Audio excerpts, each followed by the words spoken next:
Hai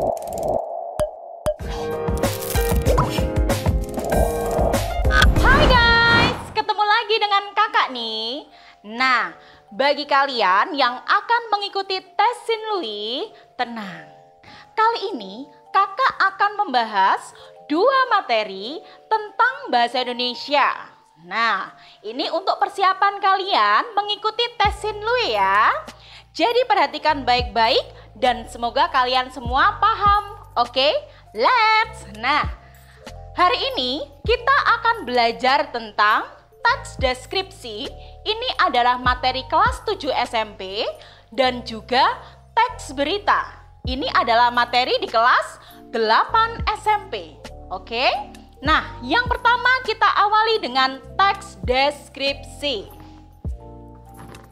Sebentar, kakak tulis dulu.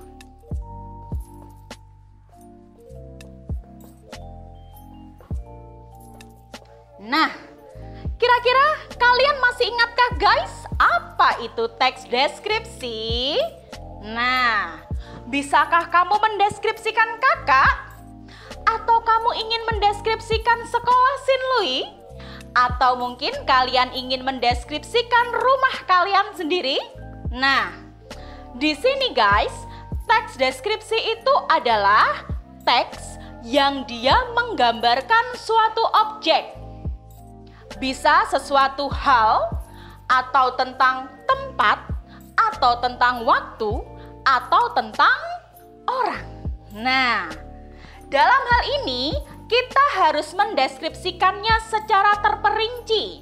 Kenapa kak? Supaya orang yang membaca teks deskripsi kita itu, dia bisa merasakan, melihat, bahkan mendengar apa yang kita rasakan. Seperti itu. Nah, jadi kalau kakak rangkum di sini, teks deskripsi adalah teks yang memaparkan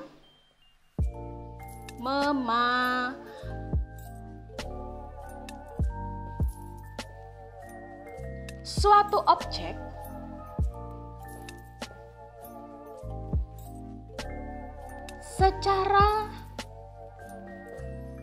terperinci sehingga pendengar atau pembaca seolah-olah merasakan, melihat,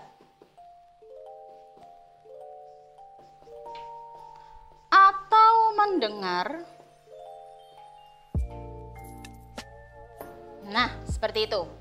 Begini ya guys ya, teks yang memaparkan suatu objek secara terperinci sehingga pendengar atau pembaca seolah-olah merasakan, melihat, atau mendengar. Nah, seperti itu. Lalu di sini guys, di dalam teks deskripsi pasti memiliki suatu struktur. Nah, struktur dari teks deskripsi ini ada 2 guys. Nah, yang pertama di sini ada yang disebut dengan identifikasi. Apa ini kakak identifikasi? Identifikasi adalah gambaran umum objek.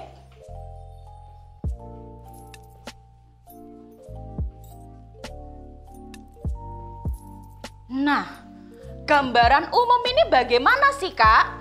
Jadi kalau kamu membuat teks deskripsi, hal yang pertama kalian menulis bagian identifikasi yang memuat begini. Misalkan kalian ingin mendeskripsikan rumah.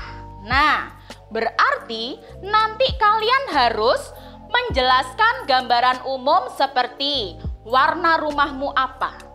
Apakah ada pagarnya? Nah, berapa jumlah kamar di rumahmu? Berapa lantai rumahmu? Dan di mana rumahmu? Alias alamatnya. Seperti itu guys. itu adalah identifikasi. Loh kakak, kalau misalkan aku ingin mendeskripsikan kakak nih, bagaimana? Soalnya aku fans berat kakak. Aduh, terima kasih loh ya. Jadi gini guys, kalau kalian ingin mendeskripsikan kakak, berarti nanti bagian identifikasi apa yang kamu lihat. Misalkan, kakak berjilbab, ya kan? Kemudian kulit kakak sawo matang. Nah, kakak gemuk. Aduh, kok gemuk ya? Nggak apa-apa deh. Nah, seperti itu guys maksudnya.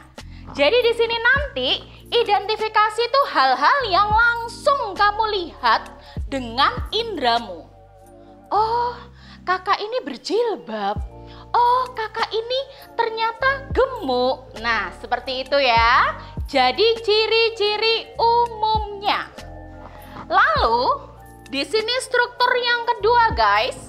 Setelah identifikasi, ada namanya bagian deskripsi bagian. Nah, aduh kakak, apalagi ini deskripsi bagian? Nah, kalau deskripsi bagian itu guys, itu menjelaskan gambaran lebih detailnya lagi dari objek yang kamu deskripsikan. Nah, misalkan kamu tadi mendeskripsikan kakak, berarti nanti di bagian deskripsi bagian, kamu akan menjelaskan mungkin sifat kakak. Nah, mata pelajaran apa yang kakak ajarkan? Seperti itu. Nah, kalau kalian mendeskripsikan rumah, berarti di bagian deskripsi bagian ini, kamu menjelaskan tentang apa yang ada di dalam rumahmu. Dan di situ kamu jelaskan satu persatu. Seperti itu. Gimana guys? Cukup mudah bukan? Cukup. Oke, good. Jadi di sini kakak jelaskan di sini ya. Menjelaskan dengan detail.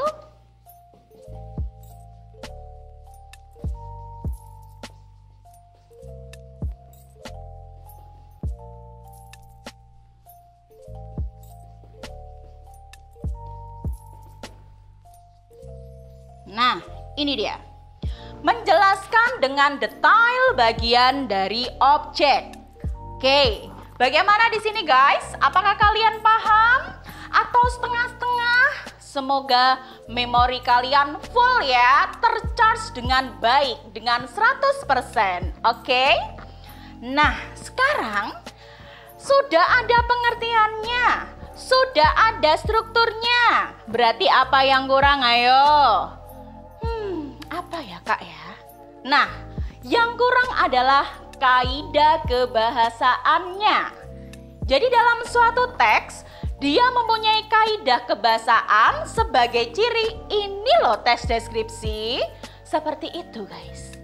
Nah, sebelumnya ini kakak hapus dulu ya. Jadi diingat-ingat.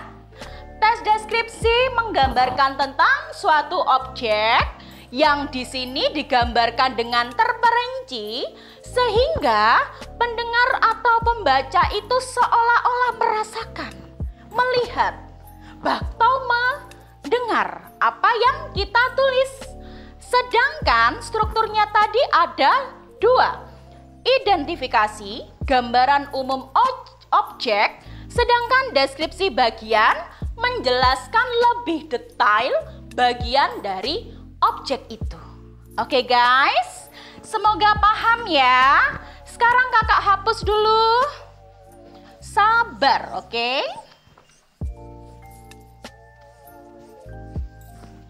Nah, sekarang kita mulai ke kaidah kebahasaan.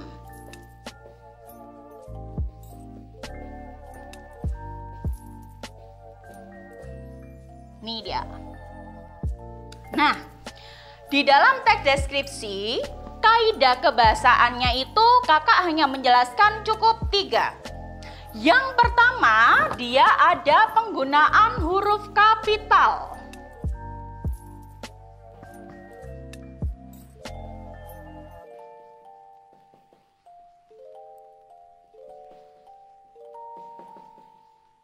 Nah, penggunaan huruf kapital ini jelas pasti kalian alami. Kalau nggak lupa ya Kak ya, jangan lupa dong.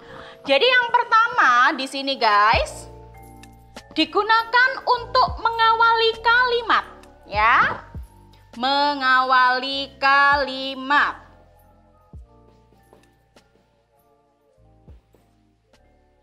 Jadi contohnya semisal Ani akan pergi ke Jakarta. Nah, ini seperti contohnya. Di sini awal kalimat adalah huruf kapital. Seperti itu, guys. Lalu yang kedua, di sini dia untuk menulis objek geografi. Nah, menulis objek geografi ini seperti nama tempat, nama danau, nama gunung. Nah, misalkan seperti ini. Danau Toba.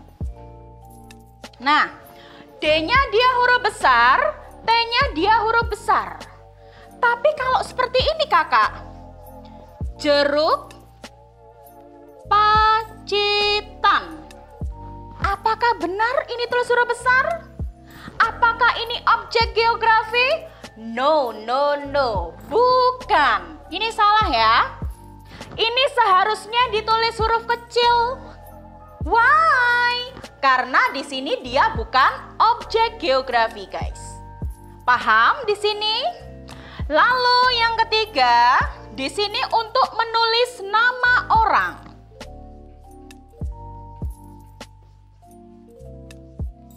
Menulis nama orang. Nah, kalau nama orang sama ya seperti ini. Kakak nggak kasih contoh ya, karena ada nih contohnya. Loh kakak, ini kan di depan. Kalau dia di tengah, di belakang gimana? Tetap dia ditulis huruf kapital. Jadi misalkan adik pergi ke adik bersama Ani. Nah, An-nya itu huruf kapital guys. Seperti itu. Lalu ada lagi nggak nih kakak? Ada. Jika disebutkan jabatan beserta nama orang. Nih. Jabatan beserta nama orang. Nah, ini hati-hati ya. Ketika nanti di suatu kalimat dia hanya menyebutkan gini. Gubernur, misalkan gini ya, saat ini gubernur itu mengunjungi rumah kepala desa. Seperti itu. Nah, gubernurnya ini tidak ada atau tidak diikuti namanya, berarti dia nanti ditulis huruf kecil. Nah, terus kakak, kalau yang ada ini ditulis huruf besarnya bagaimana kak? Nah, seperti ini. Sabtu siang, koma, Presiden Joko Widodo ke Surabaya. Nah, seperti ini. Jadi di sini jika ada jabatan tapi diikuti nama orang, berarti itu nanti dia ditulis huruf besar. Nah, tetapi jika tidak diikuti namanya, misalkan presiden, Ani bertemu dengan presiden, berarti presidennya kita tulis huruf kecil. Seperti itu guys. Nah, gimana? Apakah ada pertanyaan untuk penggunaan huruf kapital? Oke, diperhatikan baik-baik. Mengawali suatu kalimat, menulis objek geografi, menulis nama orang, menulis jabatan beserta nama orang. Nah, Nih ya, ini beberapa fungsi dari huruf kapital. Oke. Nah, sekarang kita menuju ke kaidah kebahasaan yang kedua ya guys ya. Kakak hapus terlebih dahulu.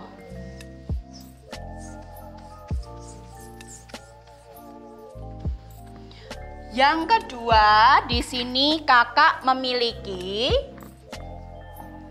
kata di sebagai awalan dan di sebagai kata depan. Nah, seperti ini. Bagaimana kakak kalau dia sebagai awalan dan sebagai kata depan? Kakak kasih dulu. Nah, jika di sebagai kata awalan, berarti di sini di kemudian diikuti dengan predikat.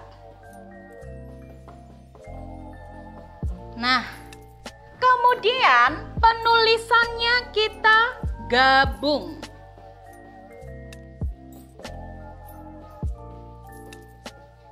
Nah, seperti ini guys.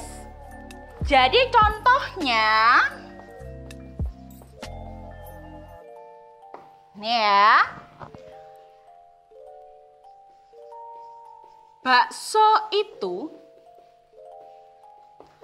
dimakan Ryan. Nah, di sini. Perhatikan di sini dimakan. Diikuti dengan predikat alias kata kerja dan di sini digabung penulisannya. Tuh ya. Terus jangan lupa kalau buat kalimat selalu diakhiri tanda titik ya guys ya. Ini sebagai kata awalan. Lalu bedanya apa kakak kalau sebagai kata depan? Nah, nanti dia nanti ditambah dengan keterangan tempat.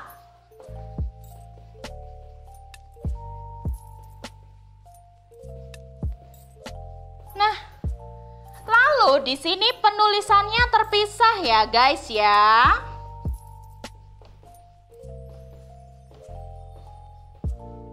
Nah, contohnya kita perhatikan bersama-sama. Nah, karena di sini kata depan dia diikuti keterangan tempat dan penulisannya harus terpisah. Misal seperti ini, Anita sedang belajar di rumah. Nah, kita perhatikan di rumah diikuti keterangan tempat rumah dan itu ditulis secara terpisah. Kalau misalkan ini digabung, berarti salah. Itu ya guys ya. Nah, bagaimana di sini? Apakah ada pertanyaan? Kakak harap semoga kalian ngerti ya. Kemudian di sini bisa kakak hapus dulu. Kita ke kaidah kebahasaan yang terakhir.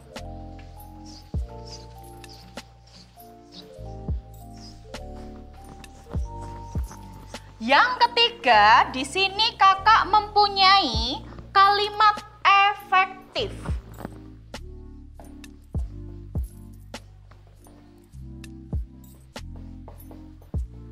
Nih. Kalimat efektif itu apa sih kakak? Di sini dalam suatu kalimat efektif, dia tidak memiliki kata yang bermakna sama. Nah, contoh, di sini kakak memiliki kalimat yang tidak efektif. Misalkan, Siska maju ke depan.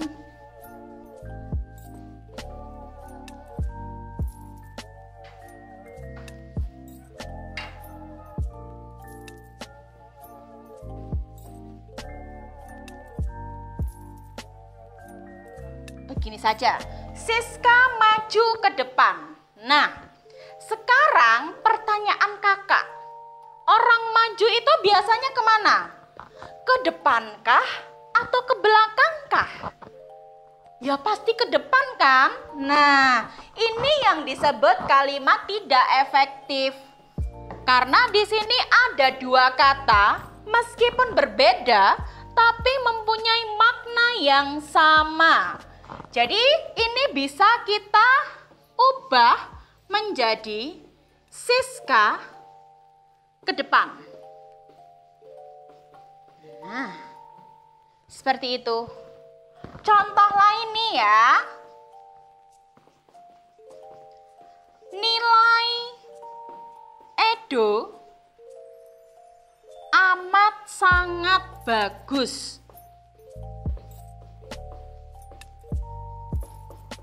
Nah, bisa kalian lihat, nilai Edo amat sangat bagus. Di sini ada dua kata yang dia bermakna ganda, guys. Apa coba? Ayo, tahu nggak? Tahu nggak ya? Tahu nggak ya? Tahu dong, masa enggak? Nah, betul, ini dia yang sama. Amat sangat. Sudah amat sangat. Nah, ini pemborosan kata. Jadi di sini cukup kita ambil salah satu saja. Sehingga ini kakak coret.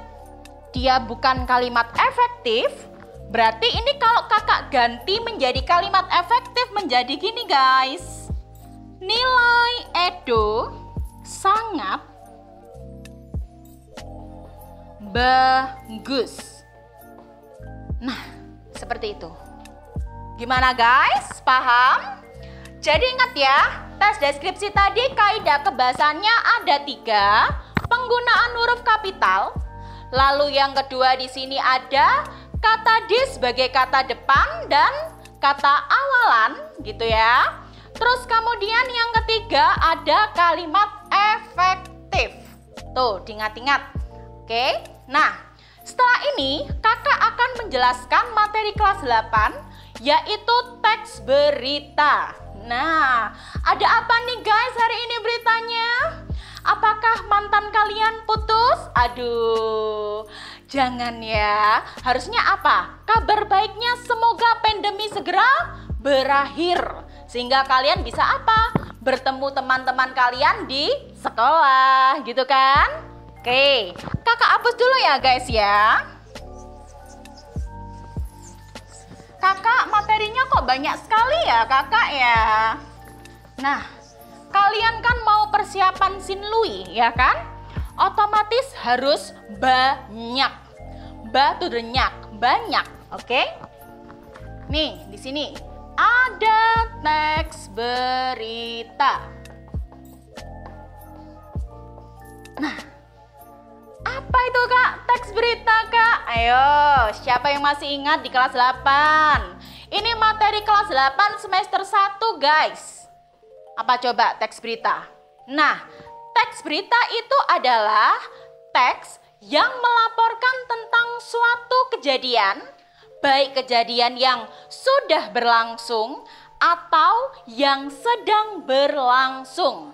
Nah, bisa kakak tulis di sini. Teks yang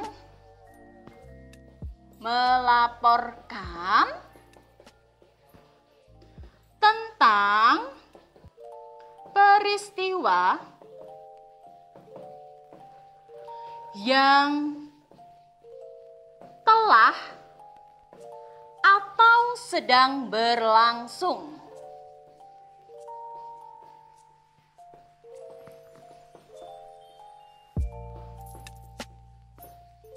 Nah, seperti ini guys.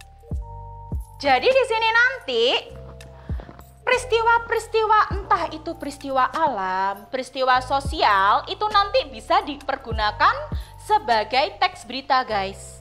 Nah, dalam menulis teks berita kalian harus tahu unsur-unsurnya guys. Nah, unsur-unsur dari teks berita itu ada adiksimba. Nah, apa itu kakak?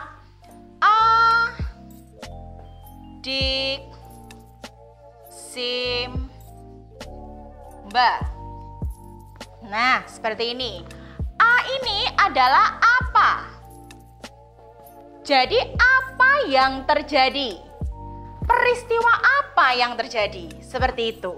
Di mana? Di mana terjadinya peristiwa itu? Lalu ada K. Kapan? Kapan terjadinya peristiwa itu? Ada si. Siapa? Nah, siapa yang mengalami peristiwa itu? M. Mengapa peristiwa itu bisa terjadi? Lalu yang terakhir ada ba. Bukan ciluk ba, bukan. Tapi bagaimana? Nah, bagaimana peristiwa itu bisa terjadi? Nah, jadi dalam menulis teks berita harus memuat ke-6 informasi ini. Unsur ini semuanya. Apa yang terjadi? Di mana terjadinya? Kapan terjadinya? Siapa yang mengalami peristiwa itu? Mengapa bisa terjadi peristiwa itu? Bagaimana terjadinya? Jadi harus meliputi ini ya guys ya. Nah, sama seperti teks deskripsi tadi. Di dalam teks berita dia mempunyai struktur. Nah, bisa kakak taruh di mana ya? Kakak taruh di sini aja ya guys ya. Struktur. Nah, di sini teks berita itu memiliki 4 struktur. Yang pertama di sini ada headline. Headline atau bisa disebut dengan kepala berita.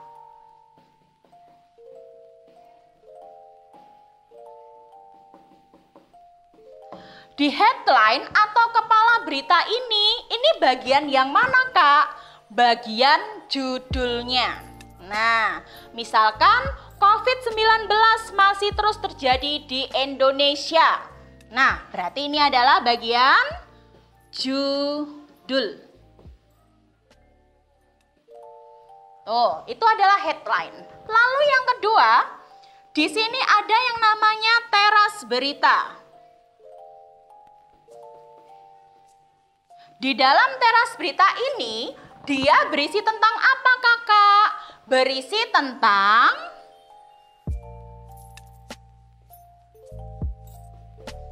intisari berita. Nah, biasanya ini mencakup tentang nih ya, apa dan di mana terjadinya suatu peristiwa itu. Nah, lalu yang ketiga di sini ada body atau tubuh berita ya. Ini berisi tentang uraian lengkap, informasi berdasarkan unsur adik Simba. Nah, jadi di dalam tubuh berita ini adalah poin utamanya. Karena di dalam tubuh berita berisi uraian lengkap tentang semua informasi berdasarkan apa ini? Unsur adik Simba tadi. Apa, di mana, kapan, siapa, mengapa, bagaimana. Seperti itu guys. Nah, sedangkan yang terakhir di sini adalah kaki berita atau leg ya. Kaki berita ini berisi tentang kesimpulan dari berita.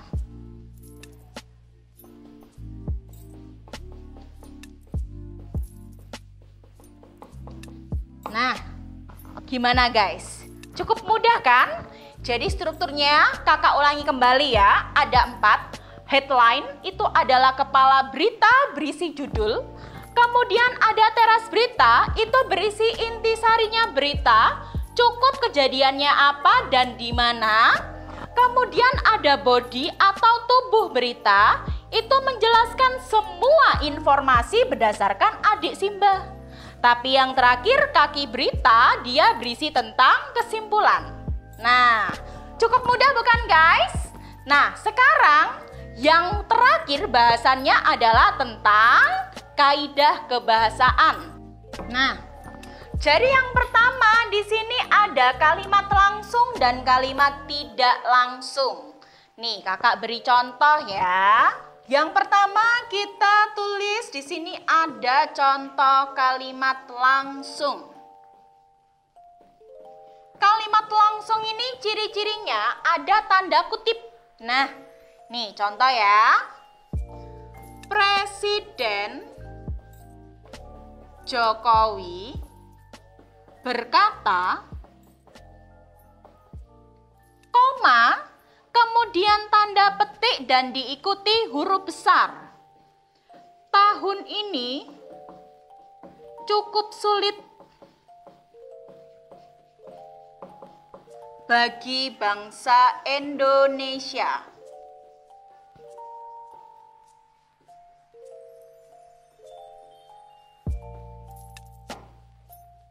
Di sini titik, kemudian kasih tanda petik. Nah, seperti itu. Jadi seperti ini ya, kalau kalimat langsung, jadi di sini ada tanda petiknya. Setelah koma, tanda petik di sini diikuti dengan huruf besar. Jangan kebalik, titik dulu baru tanda petik. Gitu ya. Ini adalah kalimat langsung, seolah-olah kita berbicara. Misalkan, Tony tutupkan pintu itu. Nah, itu kalimat langsung. Guru berkata, koma, Tony tutupkan pintu itu. Itu juga salah satu contohnya. Sedangkan di sini kalimat tidak langsung berarti kalimatnya tidak mempunyai tanda kutip, guys. Nah, contohnya seperti ini. Presiden Joko Widodo, Jokowi gitu ya, mengatakan bahwa tahun ini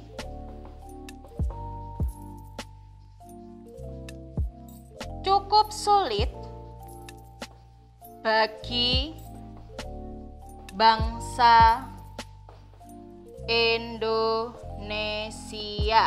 Titik. Nah, perhatikan ada perbedaannya bukan? Nah, jika ini berkata koma, tapi di sini mengatakan bahwa. Jadi di sini kita menerangkan kalimat itu. Presiden Jokowi mengatakan bahwa tahun ini cukup sulit bagi bangsa Indonesia. Seperti itu, guys. Gimana? Cukup mudah bukan? Ini adalah kaidah kebahasaan yang pertama. Diperhatikan tata penulisannya jangan sampai salah.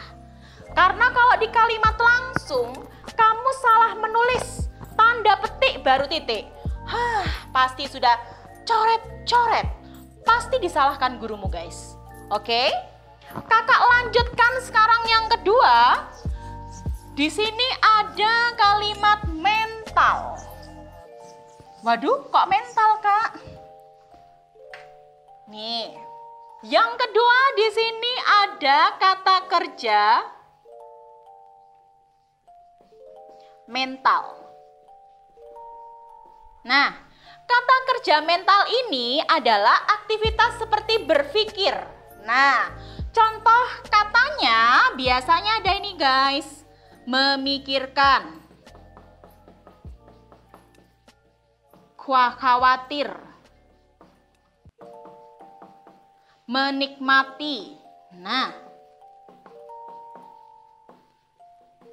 contoh kalimatnya misalkan seperti ini. Anita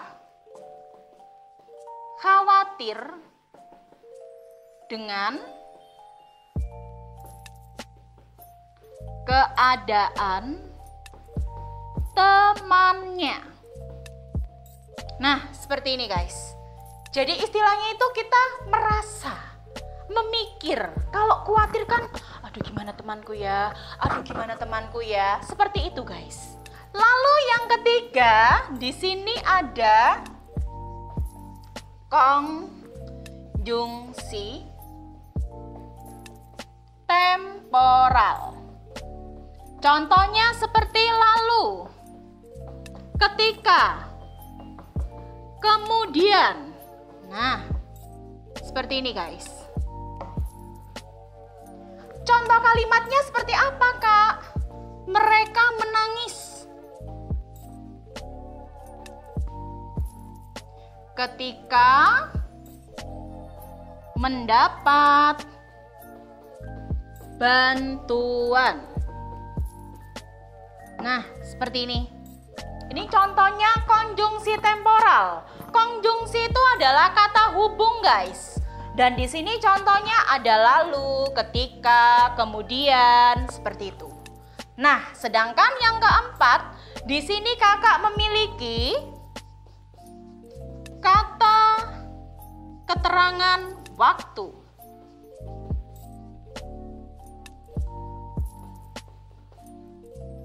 Nah, keterangan waktu otomatis ya dia menjelaskan tentang waktu. Misalkan kemarin, besok, saat ini. Nah, contohnya kalimatnya ini masih banyak contoh lainnya ya. Kakak hanya memberikan beberapa saja. Kakek mendapati rumahnya terbakar dini hari. Nah, seperti ini. Di sini kata keterangan waktunya ada di dini hari. Tuh, dini hari itu maksudnya pagi hari ya guys ya.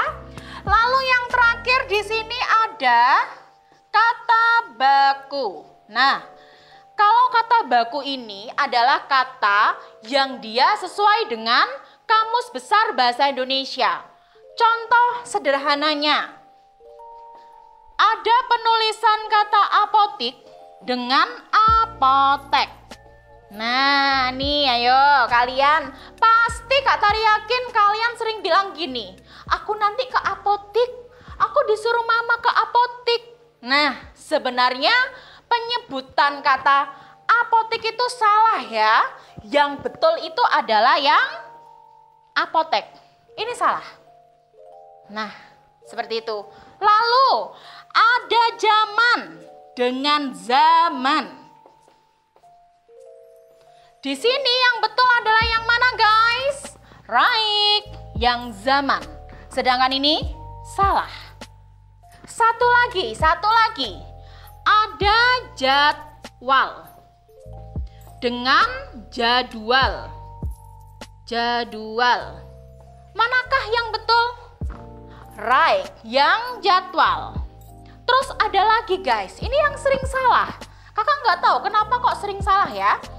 Ada kata sekedar dengan sekadar. Ayo, mana yang betul? Bukan sekedar, tapi di sini yang betul itu adalah sekadar. Nah, seperti itu guys.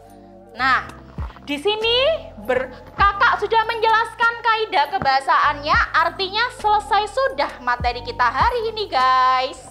Nah, yang harus diingat-ingat tadi jangan lupa ya. Yang pertama kalimat langsung dan tidak langsung. Kalau kalimat langsung ada tanda petik gitu. Terus di sini ada kata kerja mental, kita merasa, berpikir seperti itu. Nah, ada konjungsi temporal. Di sini ada lalu, ketika, kemudian. Lalu ada kata keterangan waktu. Kemarin, besok, saat ini, pagi hari, siang hari. Dan yang terakhir adalah kata baku. Nah, kata baku harus sesuai apa guys? Betul, KBBI, Kamus Besar Bahasa Indonesia. Nah, sudah belajar tes deskripsi? Sudah belajar teks berita? Artinya apa? sudah selesai. Nah, materi kita untuk pendalaman masuk tes SMA sudah selesai untuk part pertama ini. Dan jangan lupa nantikan kakak di part-part selanjutnya. Dadah guys!